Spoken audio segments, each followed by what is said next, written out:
Michael said, "Why isn't it working?" The badge reader flashed red, coldly rejecting him. The lobby seemed suddenly hostile, its silence louder than any alarm. His heart thudded, as though every beat might be overheard. He swiped again, desperate, the thin plastic card trembling in his hand. A receptionist looked up briefly, then quickly glanced away. Michael whispered, "This isn't right." Memories of late nights unraveling fraudulent ledgers collided with the terrifying clarity of this moment.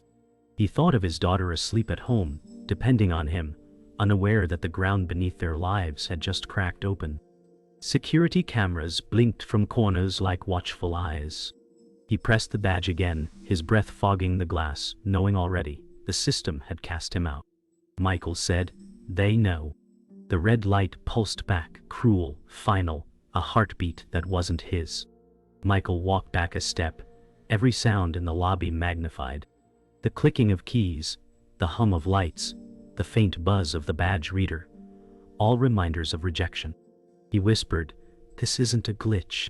His throat tightened as a guard entered from the far side, his boots echoing against marble. Michael remembered the late-night files, the mismatched transactions, the shadow of executives smiling while he buried truth into spreadsheets. He felt exposed, stripped of belonging. The receptionist typed harder, pretending nothing was wrong. Michael thought of Emily's voice at breakfast, "Daddy, don't forget to pick me up today." His chest ached. He realized the company wasn't just locking him out, it was erasing him. The guard's voice boomed, "Problem with your badge?" Michael forced a nod, his lips stiff, "Must be a glitch." The words tasted like ash. He remembered encrypted files, labeled confidential, "Do not distribute," lines of numbers that hid rivers of stolen money. The guard's eyes narrowed, hand resting on belt, posture signaling doubt. Michael's chest burned with the weight of silence. The receptionist froze for a second, listening. Why? Michael's breath felt too loud. He wanted to scream the truth, but his tongue stayed chained. Every second was theater, a performance of pretending ignorance while knowing the building itself now worked against him. Michael said, "I'll just step outside, call it." The guard studied him, unmoved. Michael's stomach churned. His mind replayed the moment he printed those damning files, the way paper fed out of the copier like it was bleeding truth. He had hidden them in his worn leather briefcase, thinking he had time. Now he felt stripped, exposed. The air smelled of disinfectant and fear. He tightened his tie, forcing calm, but his fingers betrayed a tremor. Outside, glass doors gleamed with false freedom, reflecting his own trapped stare. He thought of Emily's laugh and clenched his jaw. The walls hummed with power, and he knew none of it was his anymore. Michael stepped toward the doors, each stride slow, deliberate. His shoes echoed against marble like a countdown. The guard followed at a careful distance. Michael thought, "This isn't survival. This is exile." The badge in his hand felt heavy, a useless relic of trust. He pictured his desk, family photos pinned above, drawers hiding fragments of evidence. He knew he couldn't walk back. The company's silence was its verdict. He pushed through the glass doors, cold morning air rushing in like a slap. His world had changed in one locked turnstile. Michael said softly, "It's begun." Michael sat at the kitchen table, hands clasped tight around a chipped coffee mug, his mind replaying the red light from the badge reader. He whispered, "They've erased me." Across the table, his wife Anna leaned forward, her brow furrowed with worry. Anna said, "You need to tell me what's happening." Michael's throat tightened, words catching, because to speak the truth was to admit that their lives were now split in two. The hum of the refrigerator felt louder than his voice. He pictured Emily's drawing pinned to the fridge, stick figures smiling, untouched by corruption. He finally said, "It's bigger than us. I uncovered things I wasn't supposed to." Anna's eyes welled with fear, her silence more terrifying than words. Anna said, "You're scaring me." Michael forced a faint smile, but it cracked at the edges.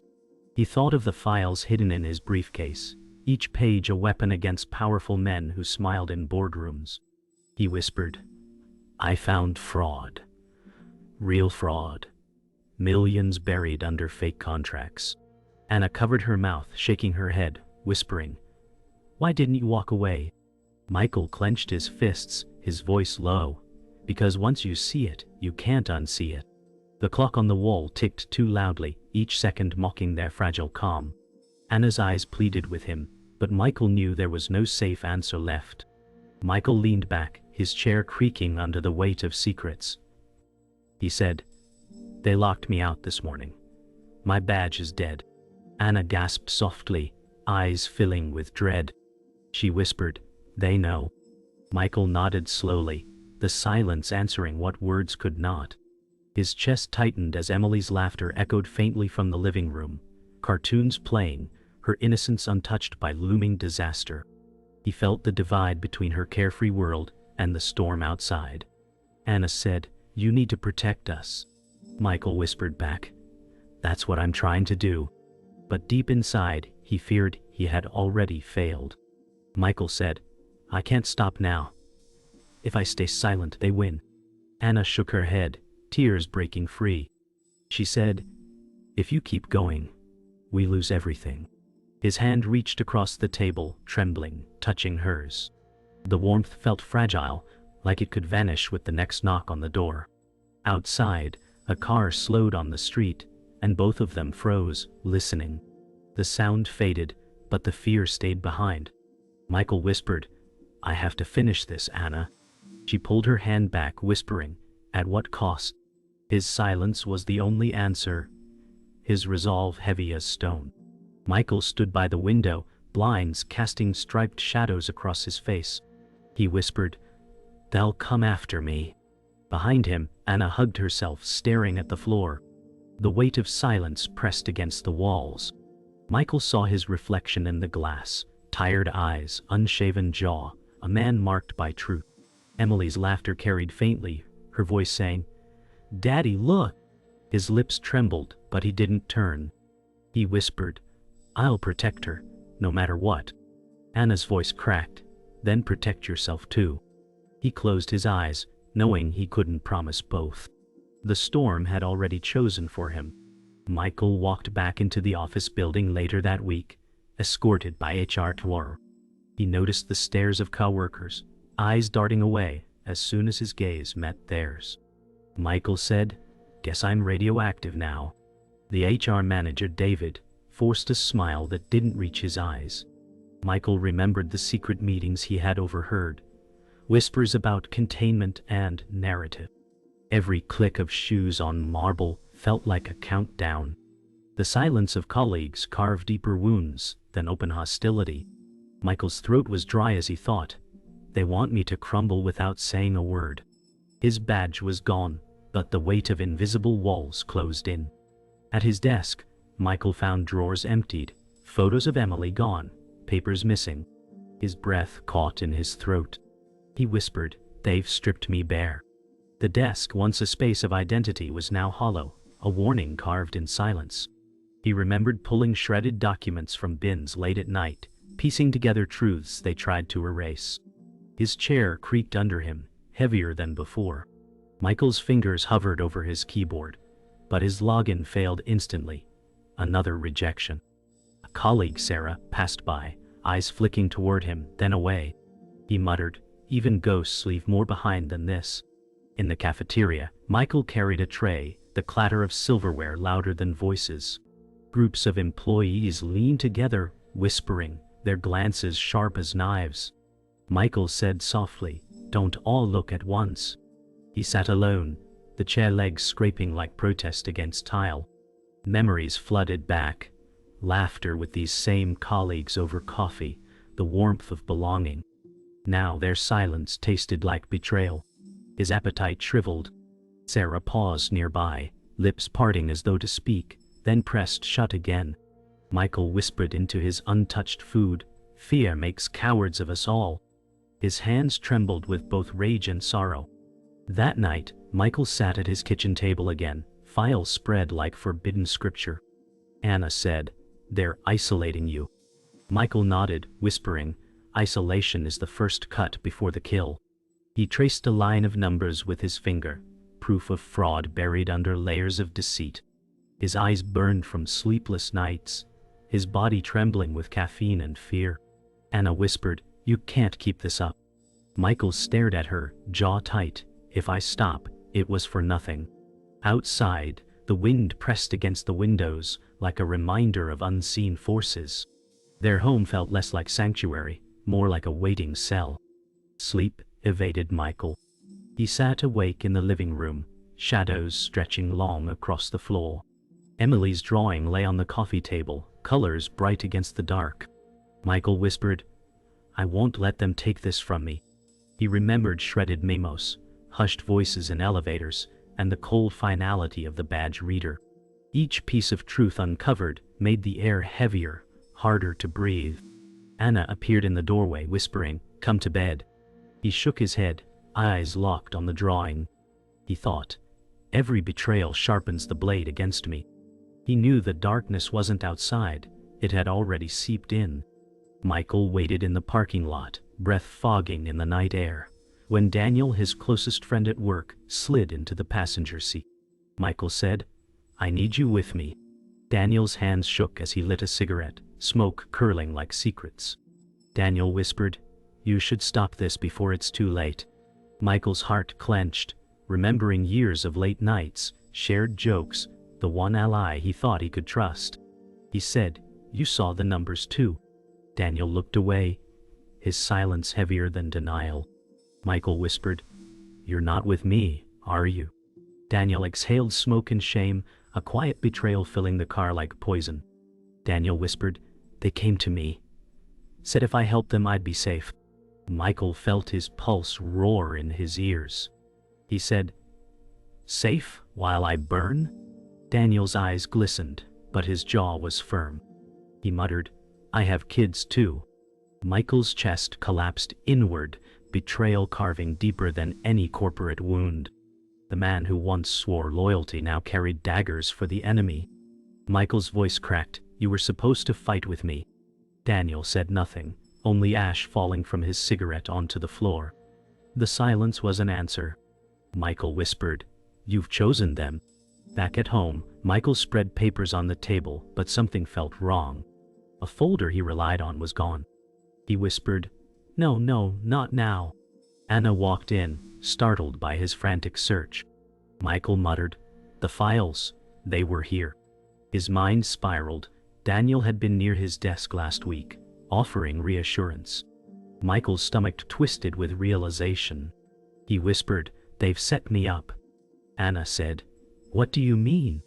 Michael froze, imagining executives holding a doctored version of his files, evidence turned into traps. His voice trembled, "They're going to make me the criminal." The next morning, Michael was summoned to a glass-walled conference room. Executives sat in polished suits, their smiles rehearsed. One slid a folder across the table.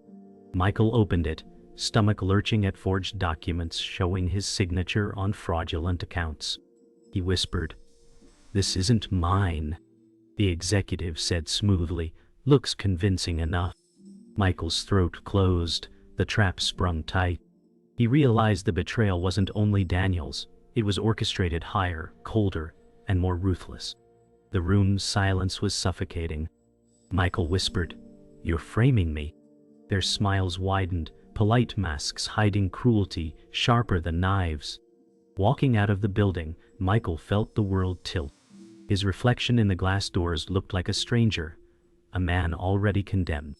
He thought of Daniel's silence, the executive's smiles, the missing files. He whispered, "They've turned the truth into a weapon." His steps slowed as colleagues parted like water around him, their whispers filling the air. Michael felt the weight of exile deepen, no longer just locked out but hunted. He muttered, "They won't stop until I'm erased." The sky hung gray, clouds pressing low, as if the world itself mourned his unraveling.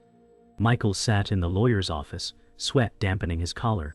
Files lay open between them, glowing under a harsh desk lamp. The lawyer, Rebecca, leaned in and said, "If you speak, there's no turning back." Michael whispered, "I already crossed the line." His hands trembled, thinking of Anna and Emily, their lives balanced on the edge of his decision. He thought of Daniel's betrayal, the executive's cold eyes, the forged signatures. His chest burned with fury and fear. Rebecca's voice cut through, "Then we fight." Michael nodded, the weight of survival crushed by the need for truth. He muttered, "Let's burn the mask off them." In the courthouse hallway, Michael's footsteps echoed against polished stone, each step a hammer strike. Anna walked beside him, clutching his arm. She whispered, "Are you sure?" Michael nodded, jaw clenched, whispering back, "I can't live buried in their lies." Reporters swarmed near the doors, flashes exploding like lightning. Questions rained down. "Is it true? Are you the whistleblower?" Michael kept his eyes forward, ignoring the chaos. His heart pounded like drums of war. The air smelled of paper, sweat, and anticipation. The storm had arrived and he walked straight into its eye. Inside the courtroom, silence fell heavy. Michael sat at the witness stand, eyes locked on the executives across the room. The judge said, "Proceed." Michael's throat tightened, but words rose anyway. They stole millions. They buried it in fake contracts. Gasps rippled through the crowd. He felt his pulse hammering, sweat rolling down his temple. The executives sat calm, their lawyers smirking. Michael continued, voice cracking but unbroken, "And when I uncovered it, they tried to destroy me." His words struck like iron against glass, fragile yet unyielding. Anna's eyes glistened in the gallery, silent strength anchoring him. Michael's voice rose, no longer trembling. "They framed me, they planted evidence, they silenced colleagues, but I won't stay silent." The room crackled with tension, reporters scribbling, cameras flashing. The executives exchanged glances, masks slipping for a second into cold disdain. Michael gripped the stand, his voice almost breaking. "They can erase my badge, my desk, my name, but not the truth." A murmur surged through the gallery like a wave. Anna whispered to herself, "He's burning the bridge." Michael's chest heaved as silence fell again, his words hanging in the air like fire refusing to die. After hours of testimony, Michael stepped outside into the courtyard, exhausted yet unbroken. The sky glowed with a fiery sunset, streaks of red and gold like a battlefield. Reporters swarmed again, their voices blending into a blur. Anna reached for his hand, grounding him. Michael whispered, "It's out now. They can't bury it again." His chest still ached with fear, but somewhere inside burned a fragile pride. The fight wasn't over, but silence was. He thought of Emily's drawing, bright colors against the dark, and whispered, "This is for her." The world roared around him, but his voice carried steady. The courthouse steps were nearly empty now, echoes of the storm fading into the night. Michael leaned against the stone railing, his body heavy, as though the testimony had carved years into his bones. Anna stood close, her hand pressed to his back, steady but trembling. Michael whispered, "It's out there now and it can't be taken back." His words tasted like iron, bitter and final. Reporters had left, their cameras packed, but whispers lingered in the air like smoke. Anna said, "What happens now?" Michael's jaw tightened, and he stared at the city lights flickering in the distance. He muttered, "They'll fight harder. They'll try to grind us down until there's nothing left." His shoulders sagged, but his voice held steel. Anna's eyes glistened, and she whispered, "Then we stand taller." For a fleeting moment, Michael felt warmth in her words, but the weight of exile returned quickly. A shadow wrapped around him. At home, the house was quiet, yet the silence felt heavier than noise. Michael sat at the dining table, stacks of documents spread before him, remnants of a war fought on paper. Emily peeked from the hallway, holding her stuffed bear. She said softly, "Daddy, are you okay?" Michael forced a smile, but his eyes betrayed fatigue.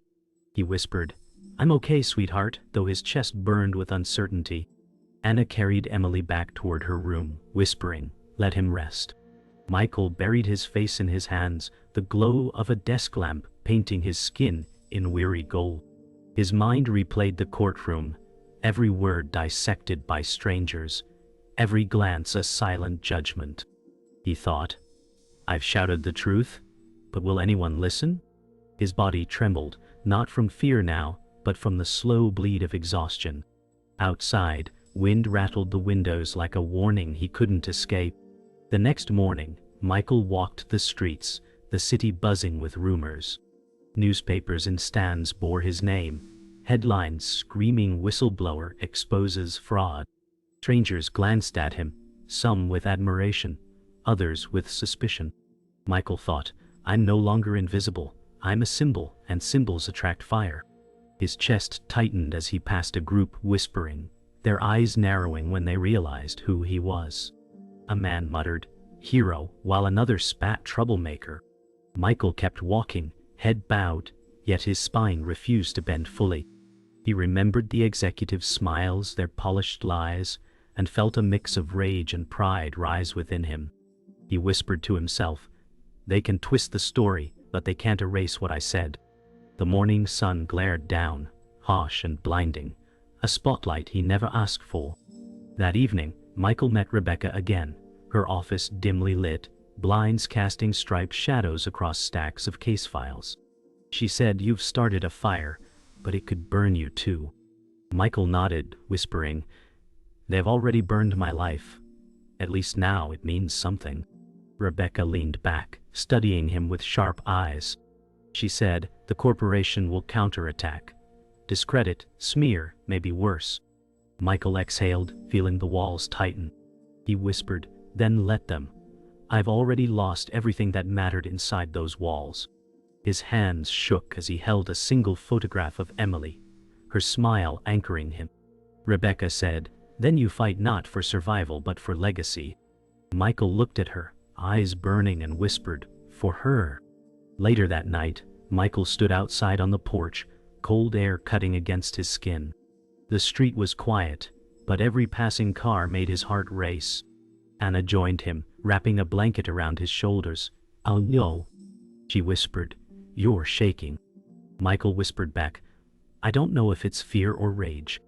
The stars above flickered faintly, indifferent to his struggle. He thought of Emily sleeping inside, her dreams untouched by corruption, and whispered, "She deserves better than this world." Anna's eyes softened, but fear lingered in her voice. She said, "We might never go back to normal." Michael nodded slowly, his gaze locked on the horizon. He whispered, "Then we build something new." The night air felt both suffocating and freeing, a reminder that the fight had cost everything, but given him back his voice. The office building loomed in the distance, its windows glowing like cold, unblinking eyes. Michael stood across the street, briefcase heavy in his hand, watching employees file out as if nothing had changed. His chest ached with the realization that life inside those walls had moved on without him. Anna's voice echoed in his mind, "We might never go back to normal." He whispered, "I was part of it, and now I'm erased."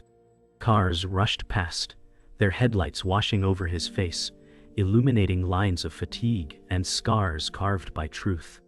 He thought of Daniel's betrayal, Rebecca's warning, the judge's gavel.